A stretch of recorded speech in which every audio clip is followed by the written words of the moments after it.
Buenos días. Buenos días para todos.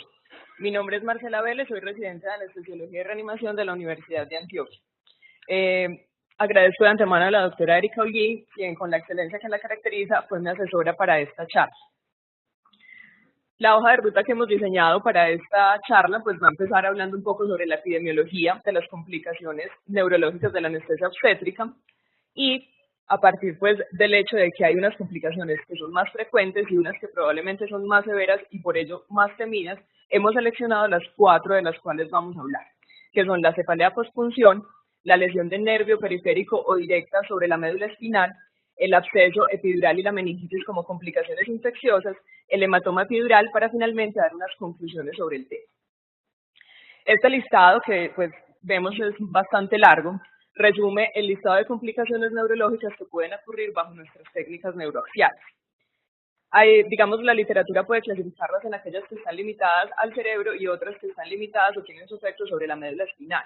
Si a esto le sumamos el colapso hemodinámico y la administración inadecuada de medicamentos a través del catéter epidural o de la raquidia, tenemos el pool de complicaciones que se tienen básicamente durante la práctica de la anestesia obstétrica. Otra forma de clasificarlas es como aquellas tempranas y tardías.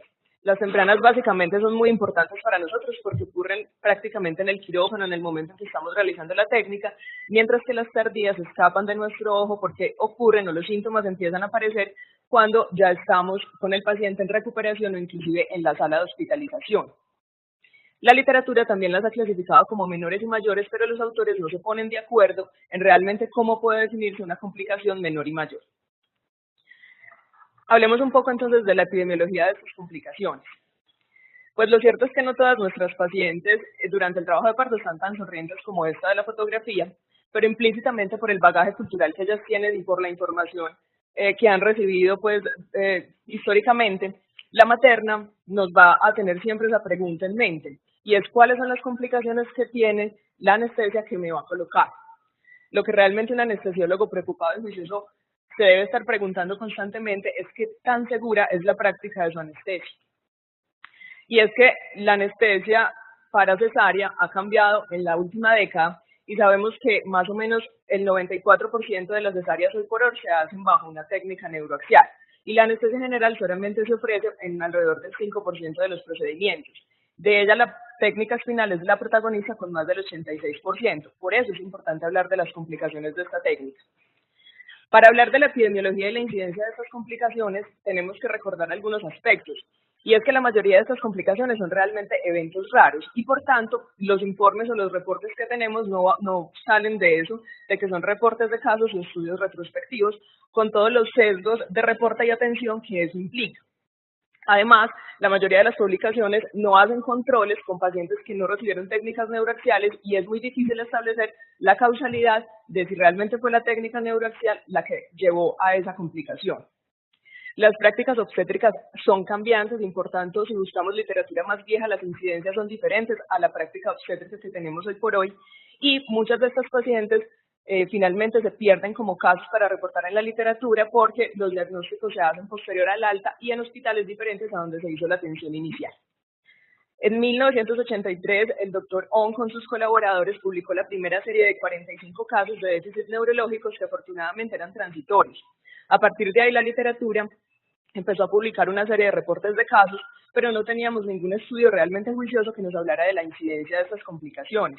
En el 2009, en el contexto de los estudios de Auditoría Nacional del Reino Unido, el NAP3 es publicado y lo que ellos hacen es que durante todo ese año evalúan qué complicaciones tienen las técnicas neuroaxiales, pero esto en toda la población quirúrgica del Reino Unido. Sin embargo, vemos que hasta el 46% de esa población del NAP3 representaba la población obstétrica, o sea que nos da datos e información muy interesante.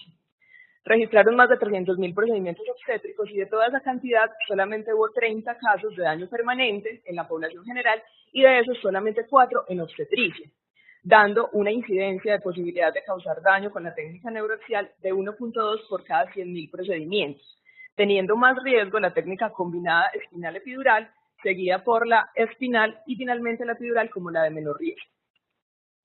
Cuando en el NAP3 comparan las diferentes poblaciones, Vemos entonces cómo la población perioperatoria comparada con la población obstétrica tiene un riesgo de 6 a 14 veces mayor que la de la población obstétrica, y se considera que las poblaciones pediátricas y obstétricas son las de menor riesgo de tener estas complicaciones. Cuando miran el pronóstico de las lesiones neurológicas, hacen una diferenciación dependiendo de la causa que ocasionó la lesión, de modo que las lesiones que ocurren por isquemia tienen hasta un 100% de probabilidad de no recuperarse, y hay otras lesiones un poco más benignas, como la de las infecciosas y del hematoma vertebral. Algo muy importante que nos enseñó el NAP3 es que las deficiencias en el diagnóstico temprano de las complicaciones probablemente es lo que más impactaba en que hubiera mal pronóstico de la lesión.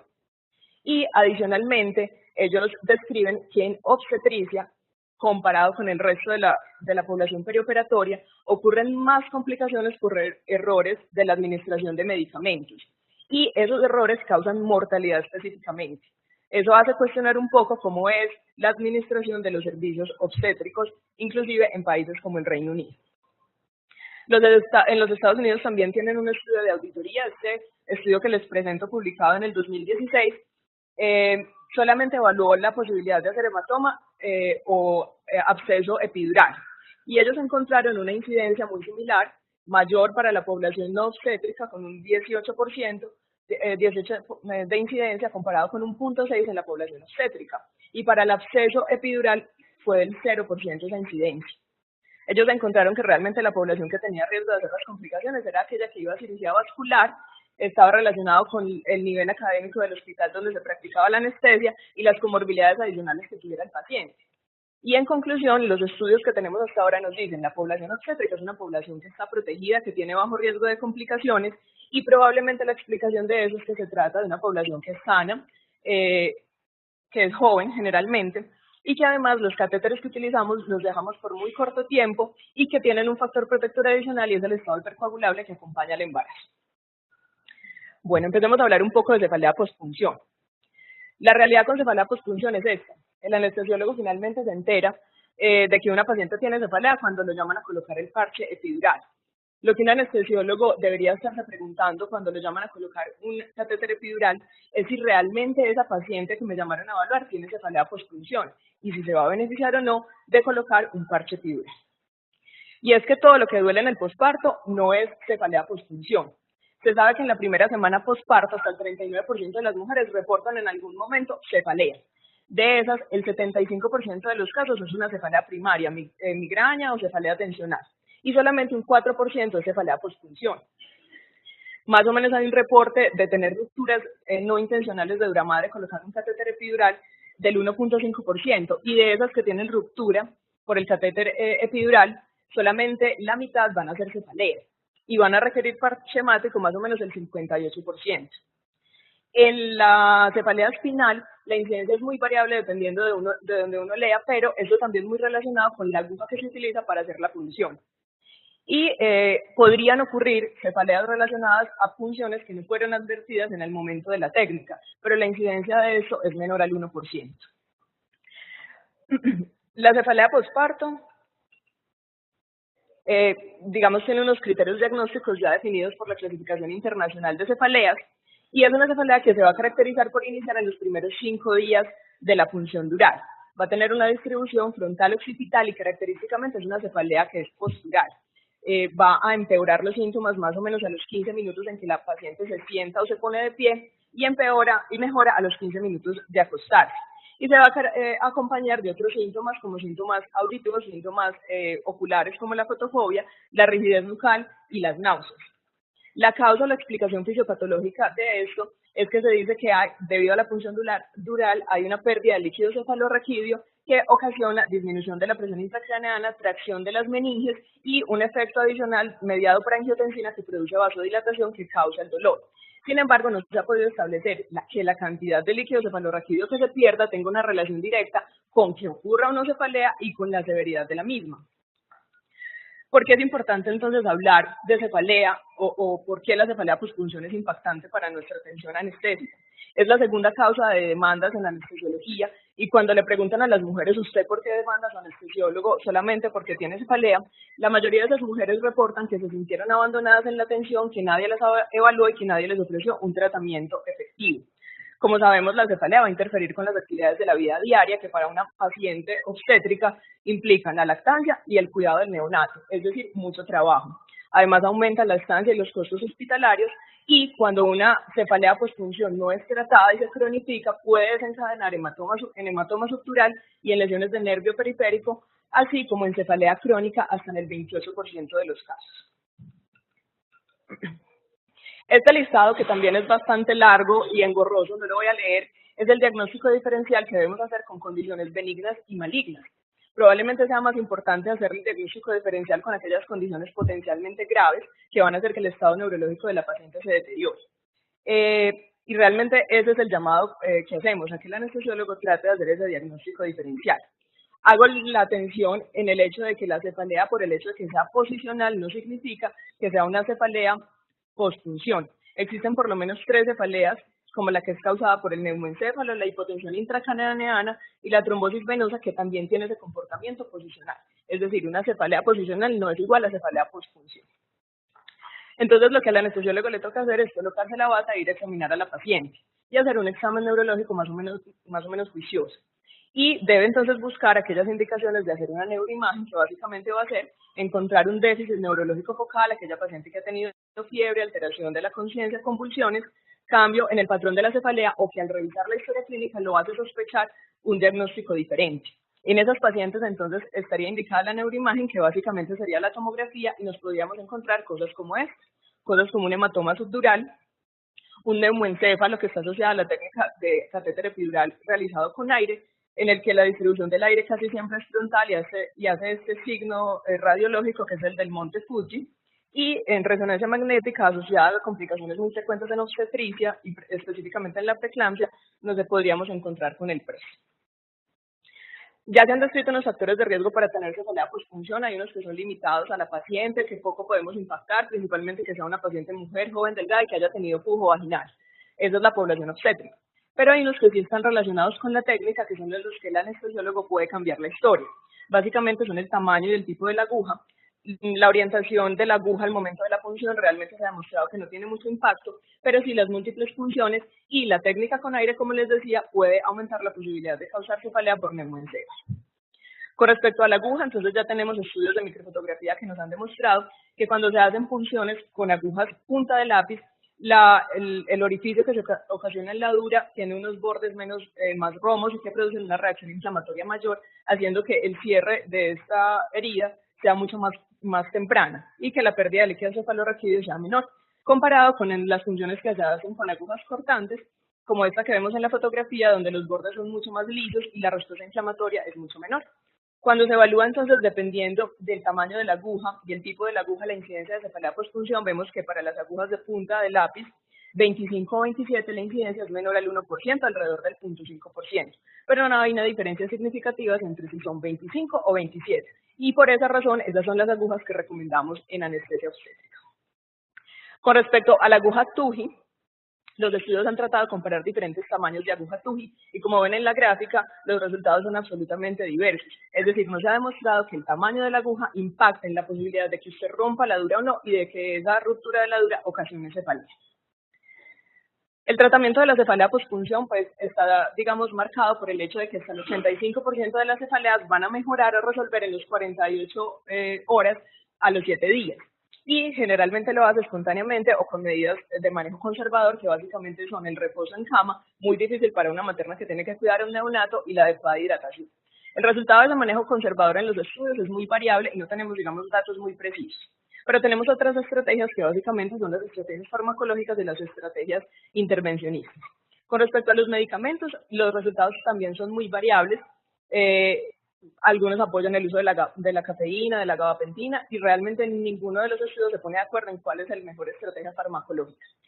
Digamos, en los tratamientos en los que el anestesiólogo es llamado a que realice sus técnicas, tenemos el parche hemático y la utilización del bloqueo de ganglio esfenopalatino. Hablemos un poco de ellos.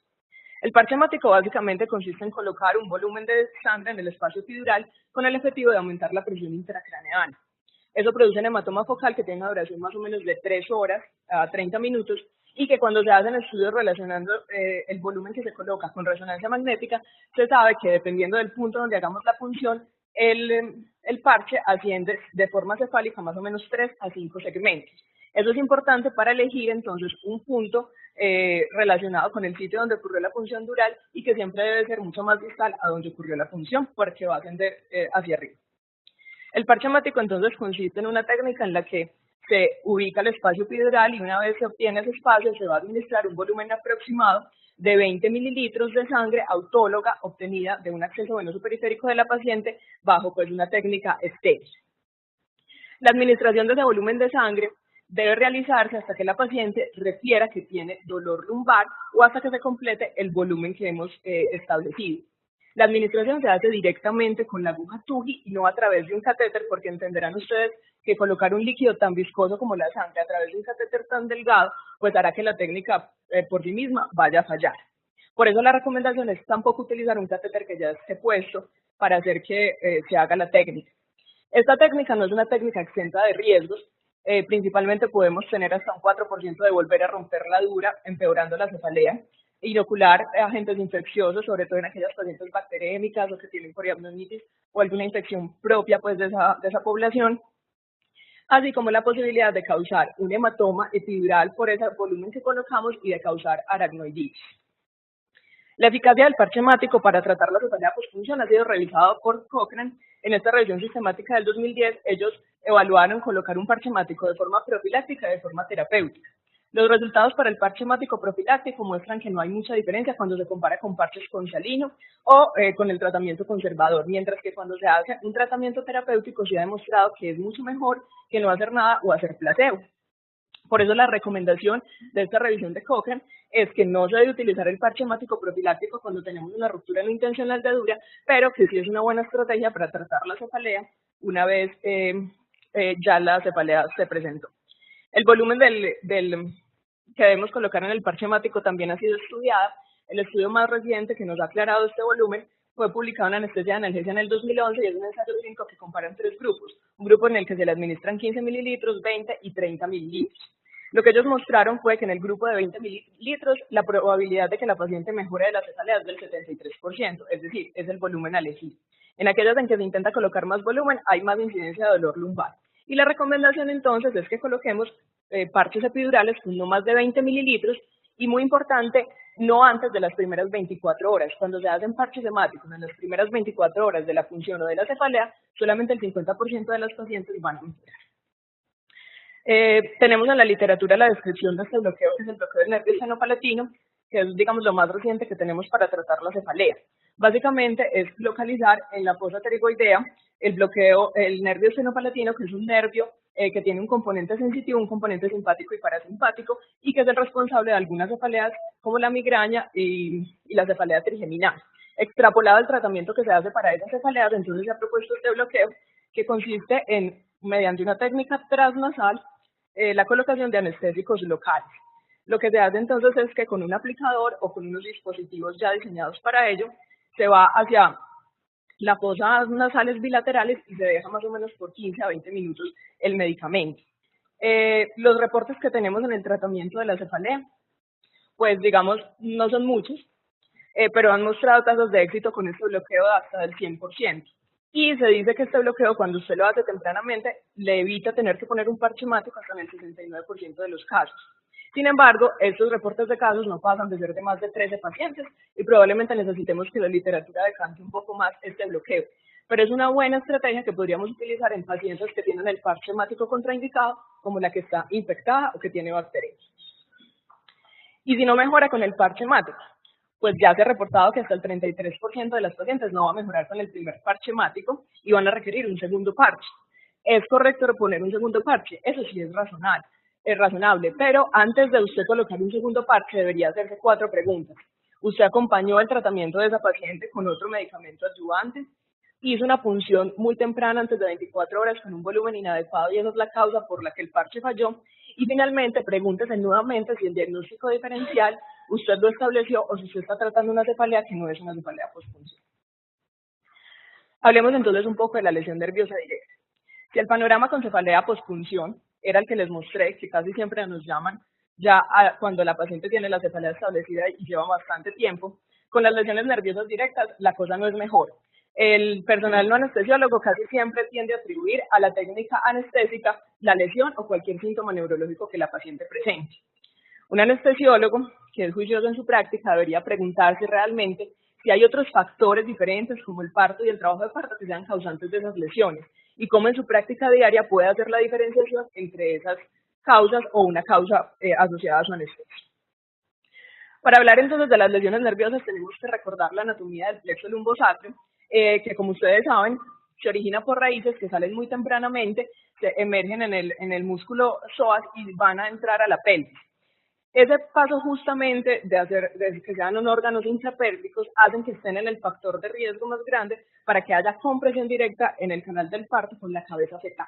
Entonces sabemos que las lesiones nerviosas pueden ocurrir por el trabajo de parto en sí mismo. Asimismo se sabe que hay más riesgo de tener una lesión nerviosa directa cuando hay desproporción cefalopélvica, presentaciones anormales, cuando los estadios del el segundo estadio del trabajo de parto se prolonga, cuando ocurre necesidad de instrumentar el trabajo de parto o cuando hay posiciones de litotomía prolongada. Asimismo, en las mujeres nulíparas el riesgo es mayor y cuando se utilizan retractores durante la cesárea. En nuestro medio está publicado este estudio, que es un estudio brasilero, que ellos, además de tratar de establecer la incidencia de las complicaciones, trataron de establecer si había una relación entre el tiempo en que una paciente pasaba en una posición de litotomía extrema y la posibilidad de tener síntomas neurológicos.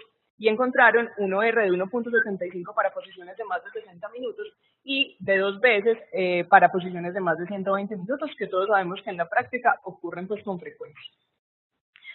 Lo que debemos hacer básicamente con las lesiones nerviosas es tratar de establecer si estamos ante una lesión de nervio periférico o una lesión nerviosa central de médula espinal. La lesión nerviosa periférica entonces va a estar relacionada con esas otras causas del trabajo de parto y el embarazo, como dijimos, y va a caracterizarse por ser una mononeuropatía.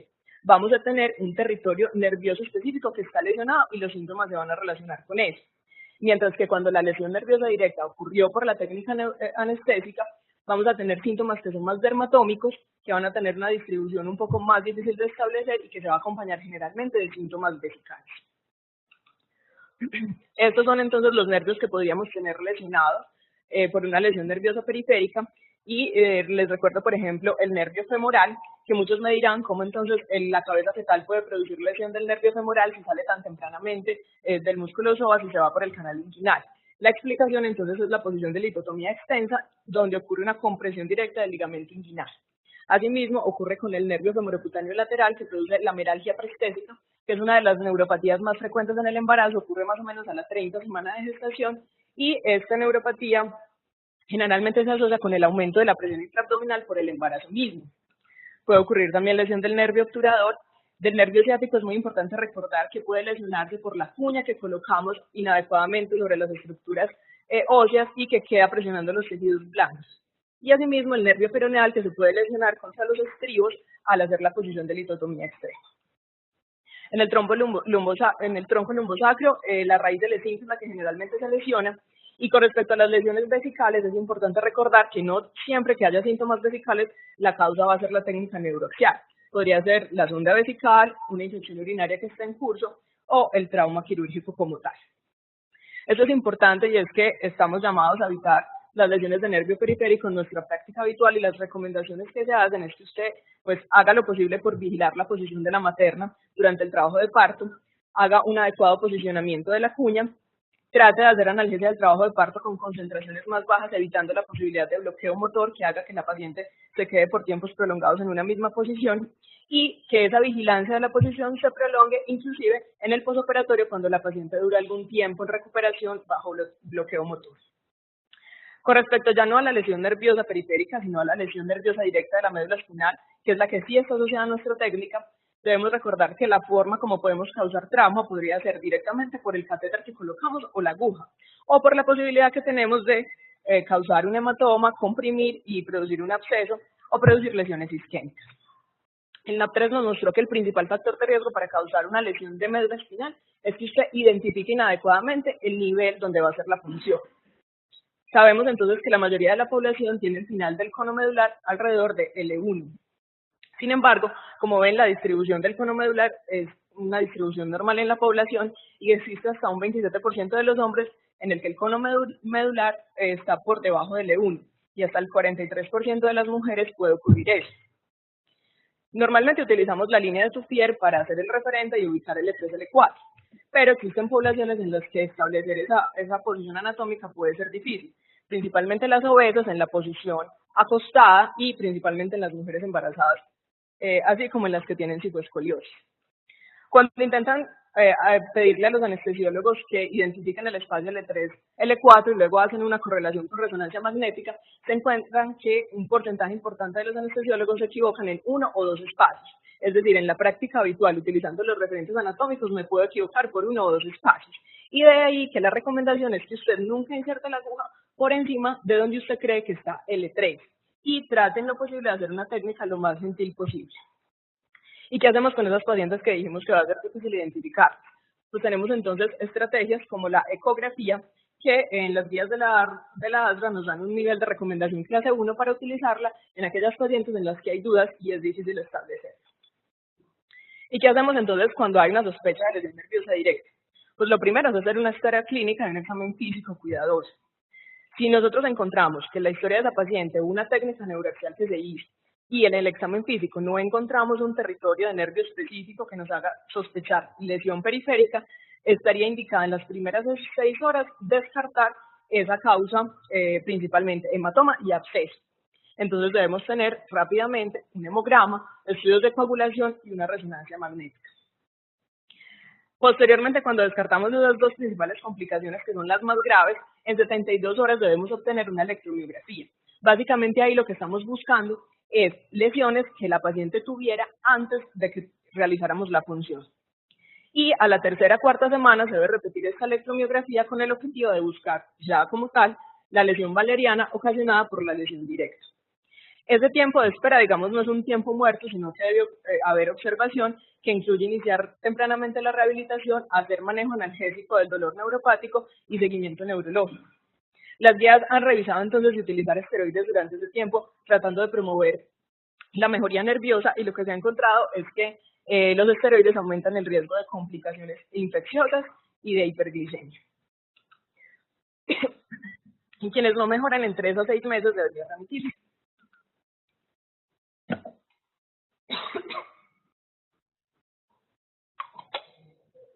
Perdón. Bueno, hablemos del hematoma epidural. Como vimos entonces en obstetricia, la incidencia del hematoma es un poco menor y comparando espinal con epidural, la espinal es menos frecuente.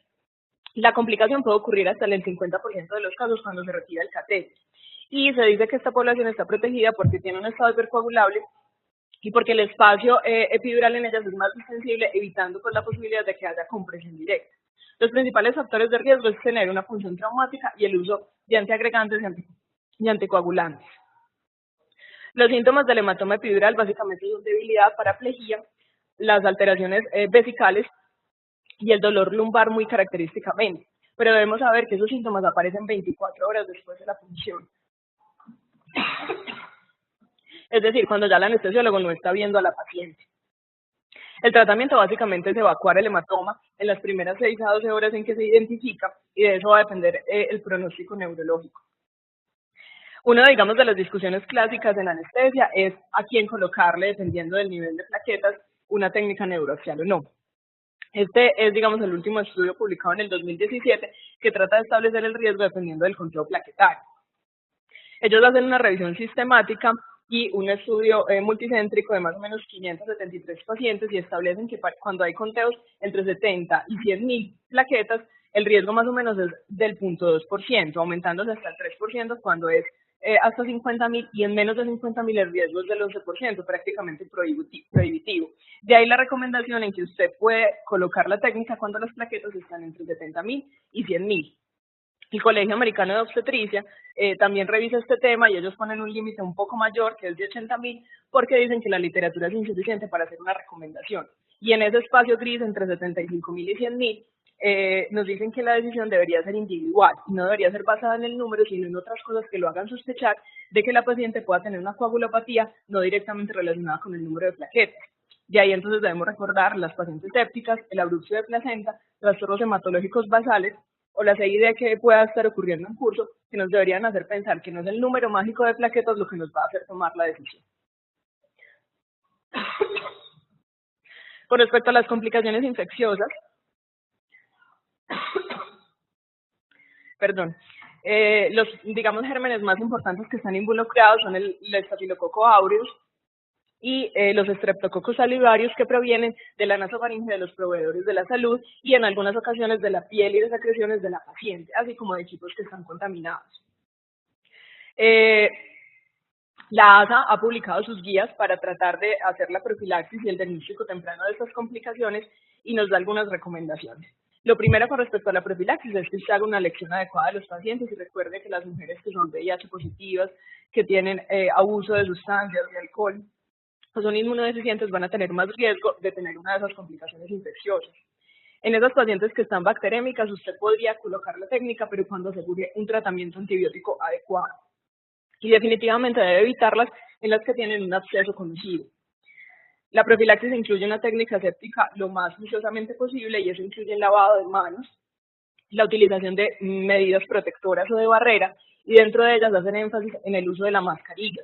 El NAP3 reportó hasta 2 casos que provenían de un mismo prestador de la salud que nunca utilizaba mascarillas en su práctica diaria. Y estamos hablando de un estudio en el Reino Unido.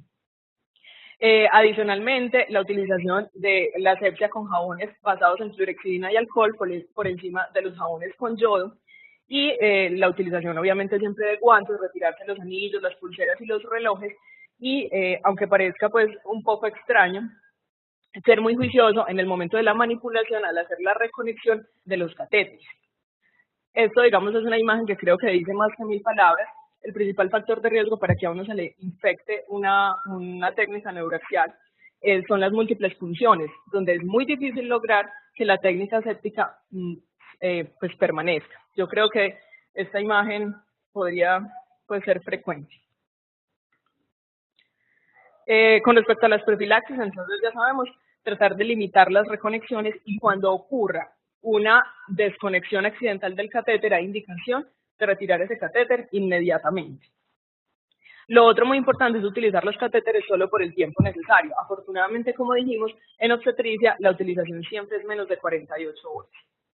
El diagnóstico de las complicaciones infecciosas básicamente va a basarse en que hagamos un seguimiento juicioso y clínico de las pacientes buscando los síntomas y los signos. Si se sospecha la infección por cualquier síntoma, usted debería retirar ese catéter y no darse el chance de esperar. Y realizar órdenes de hemocultivos, cultivo de la punta del catéter, cultivo de la secreción en el caso de que sea directamente visible y el resto pues de estudios de reactantes de fase aguda. Si usted sospecha un absceso, estaría indicado una neuroimagen. Y lo vamos a sospechar porque la paciente se va a quejar de dolor lumbar, de cefalea, de debilidad de miembros inferiores y clínicamente podríamos ver entonces la infección allí en el catéter. Las imágenes de resonancia nos van a mostrar el absceso y en estas característicamente vemos cómo está en el trayecto justamente del catéter los signos de la infección. El tratamiento básicamente va a ser administrar antibiótico terapia por 2 a 4 semanas. La recomendación es que se haga con un grupo multidisciplinario que incluirá infectología y llamaremos al neurocirujano para que nos defina si se beneficia de hacer una laminectomía y drenaje de ese hematoma. Para concluir entonces debemos decir que si bien la incidencia de las complicaciones neuroaxiales en la práctica obstétrica es mucho más baja que en el resto de los contextos perioperatorios, el llamado es que por la gravedad de lo que representan estas complicaciones, el anestesiólogo debe tener una actitud vigilante y activa, y que el papel más importante que debemos tener, más que simplemente poner parches hemáticos, es realizar el diagnóstico diferencial de esas condiciones que son potencialmente graves y diferenciar las que sí están relacionadas con nuestra técnica o no. Para finalizar, los dejo con esta fotografía del Dr. Bier, quien en 1989 describió la técnica espinal por primera vez y la practicó en sí mismo y en su ayudante Hildebrand, y por esa razón también fue la primera víctima de la cefalea postpunción. Quedo atenta a sus preguntas y comentarios. Bueno, por cuestiones de tiempo no presenté estas diapositivas, pero voy a contarles un poquito. Entonces, se han propuesto como estrategias para hacer cuando ocurre una punción dural no accidental. Entonces, una de ellas es simplemente retirar el catéter, abandonar la técnica. Otra es hacer una reposición del catéter. en otro espacio pues diferente que elijamos, y lo otro es colocar un catéter directamente espinal y empezar a manejar anestesia espinal. Hay una revisión sistemática del 2013 que trató de revisar cómo le iba a las pacientes que se les dejaba ese catéter espinal y si eso mejoraba o no la posibilidad de tener cefalea. Esta revisión sistemática fue más o menos de 9 estudios, una población no muy grande de 963 pacientes que había ocurrido ruptura de dura, y ellos lo que encontraron es que la posibilidad de disminuir la cefalea no mejoraba mucho, y pues si bien había una disminución del riesgo, atravesaba la unidad, entonces la mejoría no era mucho. Pero con respecto a la necesidad de utilizar o no el parche epidural, cuando usted deja el catéter espinal, sí había una reducción de la necesidad de utilizar el parche. Y este metaanálisis, digamos, avaló por un tiempo la realización de esa técnica en el caso de que usted tenga la ruptura. Sin embargo, eso, digamos, es una decisión de escuela y lo que se ha visto es que la posibilidad de que usted tenga administraciones inadecuadas de volúmenes o de medicamentos por ese catéter es muchísimo mayor. Entonces eso pone, digamos, una complicación adicional en un servicio de obstetricia tan congestionado. Eso hace entonces que ese catéter tenga que tener un manejo exclusivo por el anestesiólogo del caso, que no pueda ser manipulado por nadie más, y quien lo haga debe tener experiencia en utilizar analgesia espinal, ¿cierto? Entonces es una de las recomendaciones. Este pues es otro artículo que revisaba la incidencia de punción dura,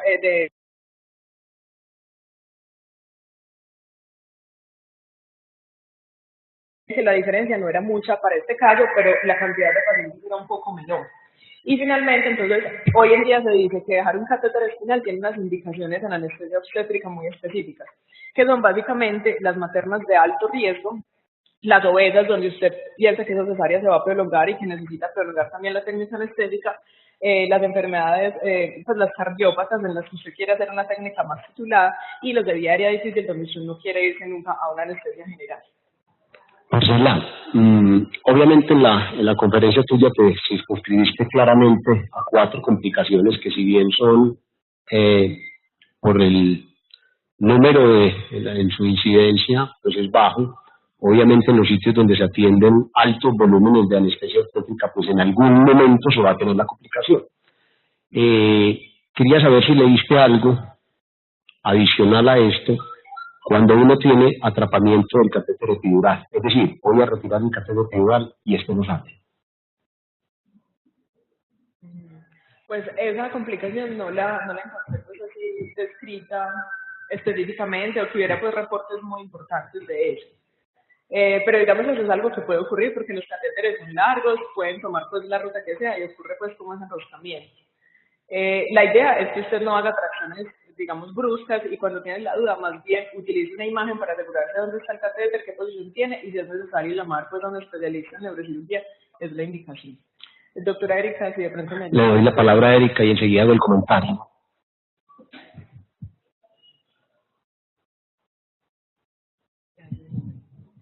Mi nombre es Erika Urguín, soy anestesióloga, fui la asesora de la doctora Marcela, excelente revisión. Con respecto a la pregunta del doctor Elmer, hay indicaciones para tratar de que esos catéteres no migren, no se enreden sobre sí mismos, y cuando en ese momento de retirarlos puedan quedar dentro del espacio epidural o espinal. Es una de las indicaciones que los anestesiólogos quieren, que entre más metan el catéter, entre más longitud esté dentro del espacio epidural es mejor, y eso es absolutamente falso porque tienen riesgo de anudarse sobre sí mismos, y en el momento de la tracción no lo puedan hacer. La recomendación es lo que dice la doctora Marcela: no lo tracciona de manera pues como loca para tratar de sacarlo, porque incluso si está anudado sobre una raíz nerviosa puede hacer una lesión, o incluso si está sobre un vaso sanguíneo puede reventarlo y dañarlo, hacer un hematoma. Entonces la recomendación es tomar una neuroimagen. En los casos que nosotros tuvimos en el sitio donde yo trabajé previamente, la remitíamos el neurocirujano traccional, si no pedía la neuroimagen, y finalmente si estaba sin ninguna complicación dejaban la parte proximal del catéter dentro del espacio. Es ya decisión del neurocirujano. Nosotros no traccionábamos locamente, sino que más bien remitíamos al paciente para evaluación por neurocirugía. Sí, me parece importante lo que comenta la profesora Erika. ¿Por qué? Porque quiere decir que sí, que si tuvo algún caso en un momento. Yo lo quiero decir, en 10 años nosotros tuvimos, cuando uno dice qué tan raro tener un absceso epidural, qué tan raro tener un hematoma epidural, qué tan raro tener un atrapamiento de catéter pero presente. Nosotros estuvimos analizando en 10 años, por ejemplo, en sitios donde Erika igualmente en algún momento compartimos, y tuvimos un caso de absceso, un caso de hematoma, y tuvimos un caso de atrapamiento. Y cuando uno miraba la casuística, ya eran más de 50.000 pacientes manejadas con catéteres epidurales o con técnica raquea, más con catéteres epidurales en su momento. Y entonces es muy importante esa recomendación, porque lo que uno encuentra en un reporte de casos frente al atrapamiento del catéter, y la recomendación es esa. Y tiene que tener mucho cuidado por eso, porque a veces está la tendencia de que para que el catéter no me salga, me voy más. Y nunca traccionar porque se reviente. Ahí es el apoyo en neuroimagen, y esos pacientes normalmente terminan en una laminectomía para retirar el catéter que está atrapado por un neurocirujano.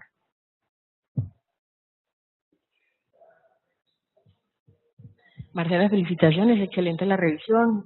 Aportaste mucho al grupo de trabajo de las técnicas de manejo en caso de complicaciones. Muchísimas gracias a todos por haber asistido. Muchas gracias.